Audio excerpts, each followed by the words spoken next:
I like to complicate the issue of human thought when you know that there's three primary colors and there's nothing else, and then all of a sudden a new color comes in and it just messes up your whole world.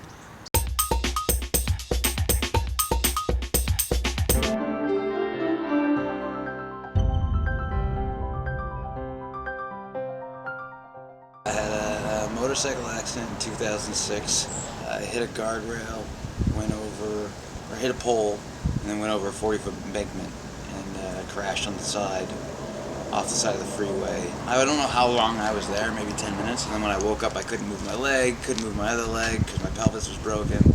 Tried to move and that didn't work, so I pulled out my cell phone and called 911 to come get me. I've been riding motorcycles since I was 4 years old, so it's not really a matter of something done wrong or something you could have done differently. It was just a matter of going, oh, and that was it. Anyone who knows motorcycle riding there's only two types of riders, ones who have crashed and ones who will. And that's it. There's nobody else. So this was just my event, I think. A car ran me off the road. It was a hit and run, and we've never found the individual. After the accident, it was a long process, So it was the accident, and I spent 3.5 months in the hospital. They removed my left leg below the knee because of compartment syndrome, because my body basically had so much else wrong with it. So a lot of the recovery in the beginning was, just slightly moving, having body parts moved for you and whatnot to keep some circulation going, and just trying to not do anything that's going to injure anything further. Then probably 6 months worth of time went by while it was just basic rehab. And I did that all on my own. I went to 1 day of rehab, and it was more like geriatrics more than it was anything kind of helpful. So I just kind of did it on my own. Just there's a lake called Lake Merced up in San Francisco, and it's like a 7-mile loop. And I would go out there when I couldn't even walk yet and push myself around the lake. 7 miles, and that's just kind of the stuff that I would do. So you have to go through, I think, the 7 stages of denial almost. You have to just go through the whole recovery. You have to say, okay, this didn't happen to me, this isn't happening, okay, everything's fine, ha ha ha, and then you go through the real pain of dealing with the situation, working through a new identity, new physical identity. You're like, this is now my body.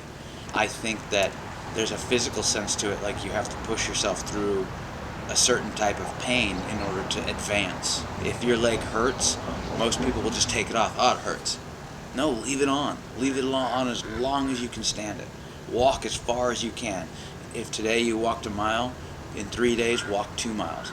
Even if it hurts, bring a cane just in case so you can kind of get off it a little bit.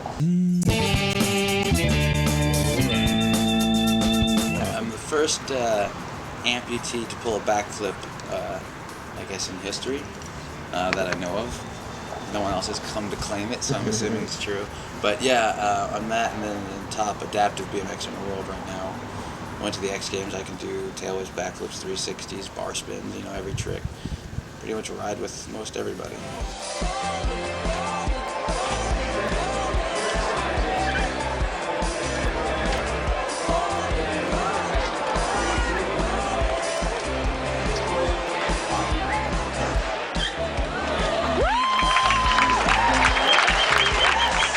I rode BMX since I was a kid as well.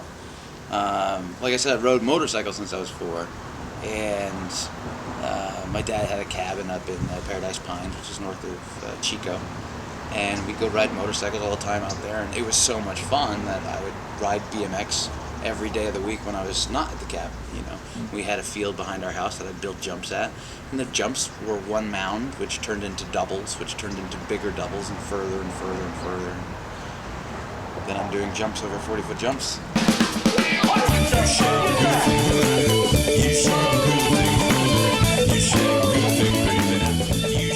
But it's a long process of figuring out how to relearn to ride, because it's not just pedaling the bike, it's weight distribution, it's pressure distribution, it's the fact that I have less muscle on the left lower half of my body than I do on the right side. So not only do I have less power, but I physically have less weight on one side now. So where this used to be even on a bike, this is now level.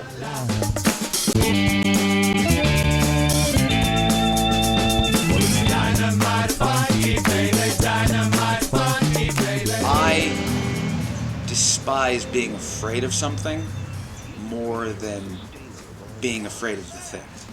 You know what I mean? Like, so, was I afraid to get on the bike? Yes, but I knew that getting on the bike would get rid of that fear. And I don't want to be afraid of something, so that's what I have to do. And the only way you can get rid of a fear is by doing the thing that you're afraid of. And that's it. I don't really ever feel like I have a problem when I'm on set. Like, a lot of people are like, ooh, that's Ron Perlman, I gotta act against him, you know? I'm like, okay, just give it to me and I'll do it fine. I have the hardest problem with just basic memorization for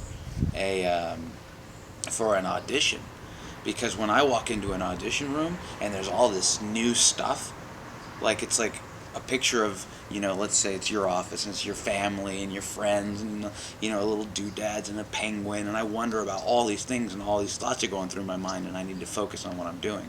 When I'm on set, I go early on my own time and just sit in the space and just kind of get to just be it, you know? So working is easier than getting the job for me.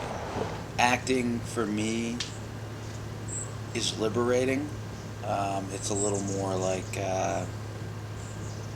almost like therapy, I guess, because I grew up in a blue-collar environment where you're not supposed to have feelings, and it's very freeing to be in a safe place like a TV set or a film set, that you're supposed to discover feelings. You're supposed to be open and honest and fair and just with everybody, you know, while exposing the weakest parts of you. But being behind the camera, you know, you have control, you have the ability to make decisions for characters, for where the storyline's going to go, how you want to put it out there, how you want to edit it. Acting is like being the canvas, and being behind the camera is like being either the paint or the paintbrush. They both create and do things, it's just they have two different functions. One's control, and one is the base to which you build that control on.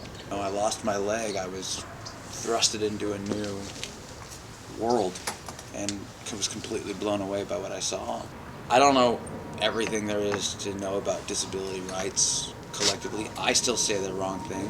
Some people like, you know, I say disabled people, some people like people with disabilities or people who have a disability.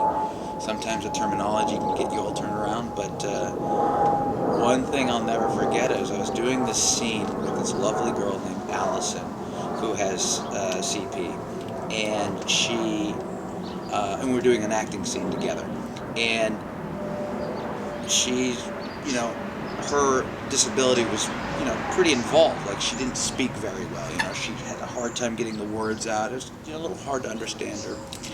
And the scene was, you know, probably 3 or 4 pages long, and we were going to perform it in front of 300 people. And so we did a couple practice runs on it, and then she asked me in her way, can I, you know, write you about the scene? And I'm like, sure. And this is how I talked to her the whole time. Absolutely, honey. Anything you need, Allison. Anything you need. And I treated her like a little kid. When she wrote me the email, I didn't know that she was working on her 2nd degree. I didn't realize that she was more eloquent than I am, and that she was just plainly smarter. She just had a hard time getting it out. So I felt like a complete jackass. You know, but that's the thing, is like, I want to be clear to everyone out there that you don't have to know everything about it. You can screw up. Go step in it. You don't know, you know, until you know. But go learn. Go figure it out.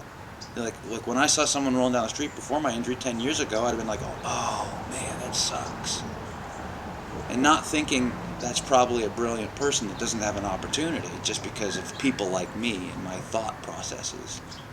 And then I realized I was the actual jerk that I thought I never was once I got the disability and then learned about it.